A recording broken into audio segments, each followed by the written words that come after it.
Subianto sebagai macan Asia ternyata hanya sebagai kucing garong.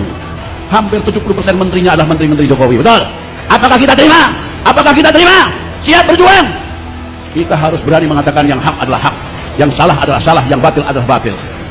Ternyata yang kita gadang-gadang Prabowo Subianto sebagai macan Asia ternyata hanya sebagai kucing garong. Kita tahu fenomena di gang-gang di Jakarta, ternyata sekarang kucing takut sama tikus. Dia mengatakan saya adalah belajar, guru saya adalah Jokowi, dan dia adalah menyatakan dirinya tetap loyal dengan program Jokowi. Apakah baik? Bagaimana kabarnya Pak Iwan?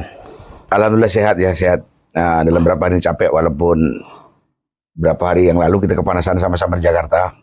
Oh ya, kan kemenangan dan pelantikan Bapak kan. Iya, di jalan ya. Kebetulan saya di istana, jadi cukup panas. Cukup panas ya.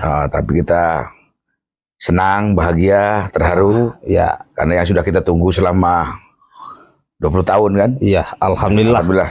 Jadi presiden. Ya, Bapak kita sudah jadi presiden.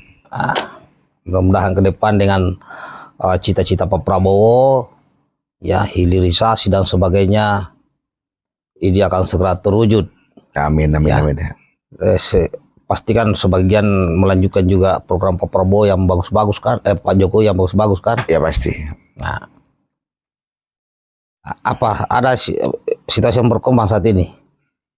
Itu kemarin katanya ada viral-viral apa itu? Ada salah seorang Habib kah?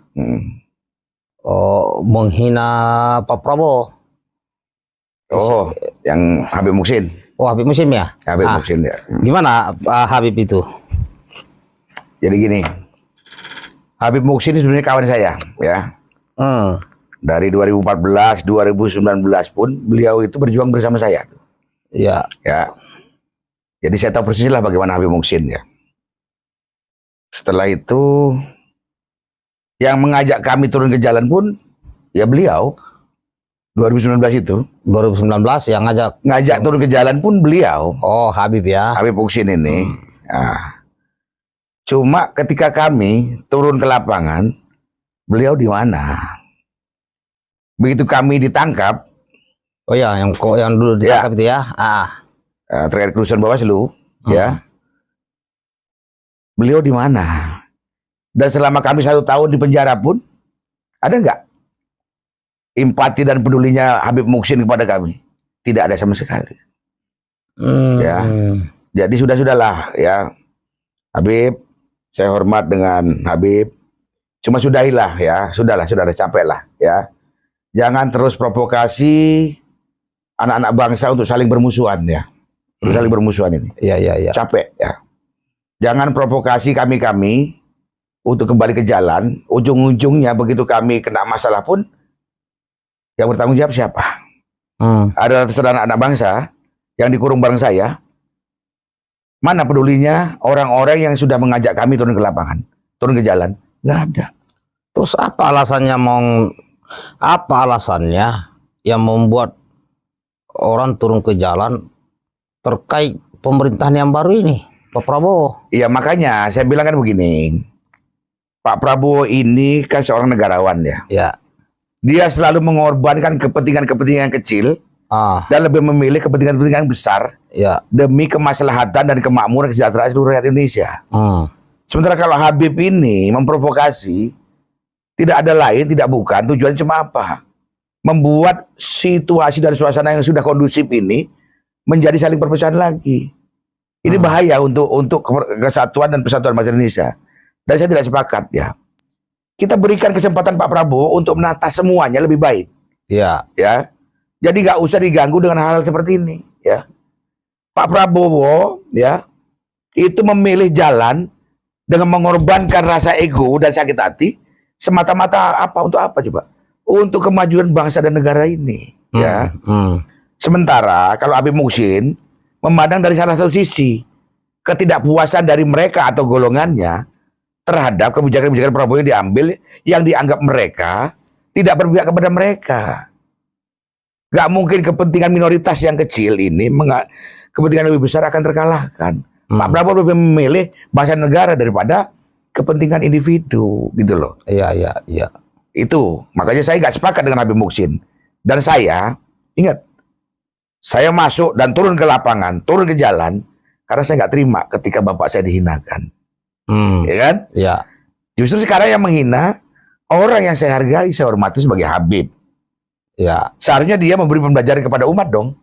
Betul. Bukan memprovokasi orang yang sudah adem-adem hanya karena kemarin beda pilihan. Pembelian menteri juga kan Pak Prabowo kan menunjuk beberapa menteri kan. Iya pasti kan gini lah.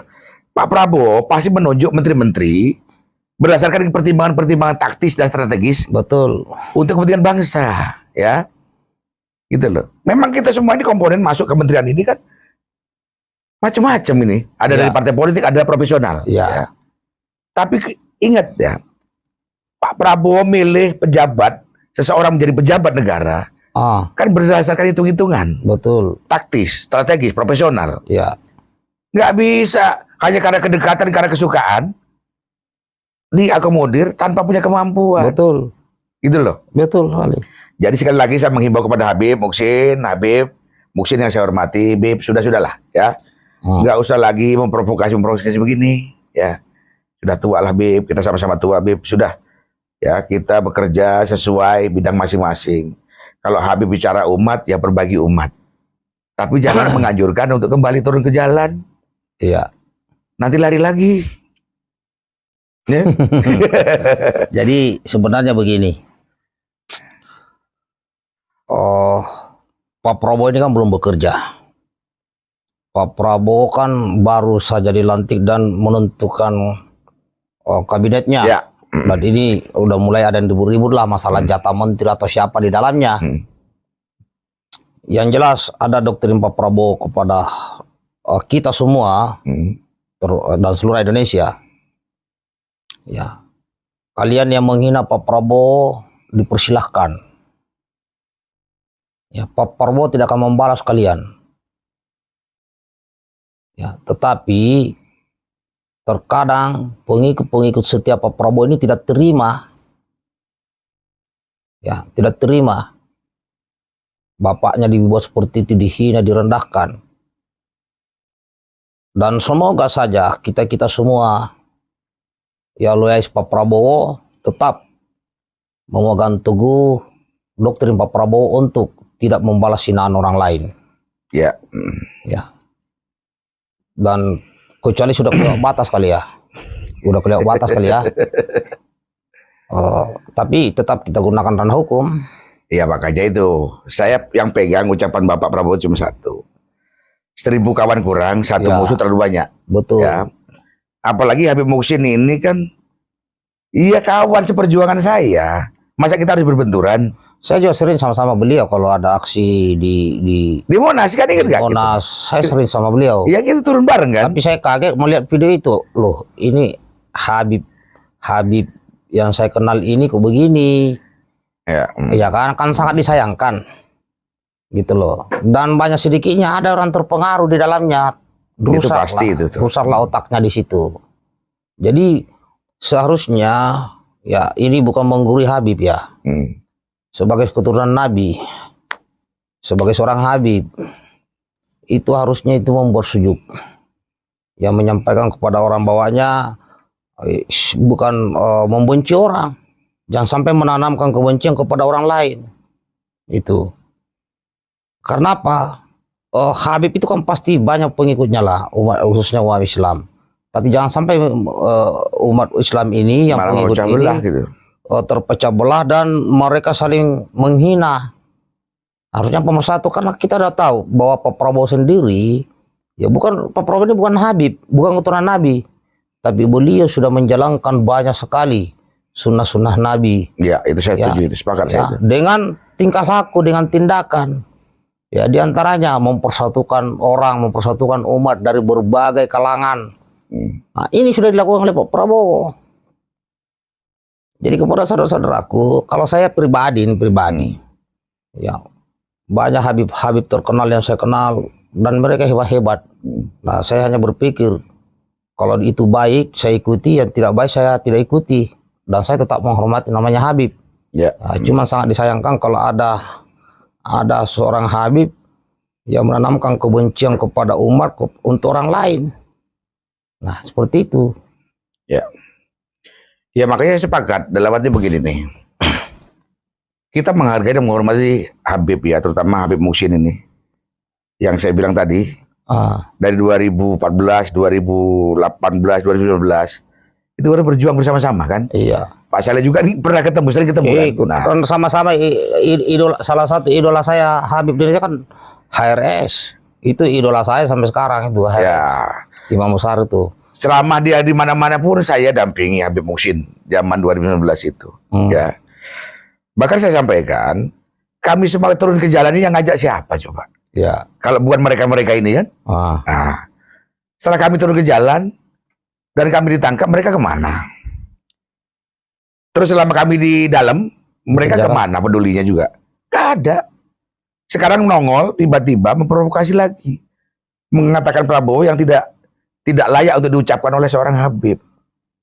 Makanya saya, sesama umat Islam, untuk saling mengingatkan dia, karena kewajiban saya juga. Iya. Apa yang dilakukan Habib ini nggak pas. Ya. Indonesia ini baru saja menyelesaikan pesta demokrasi yang begitu menegangkan kan. Betul.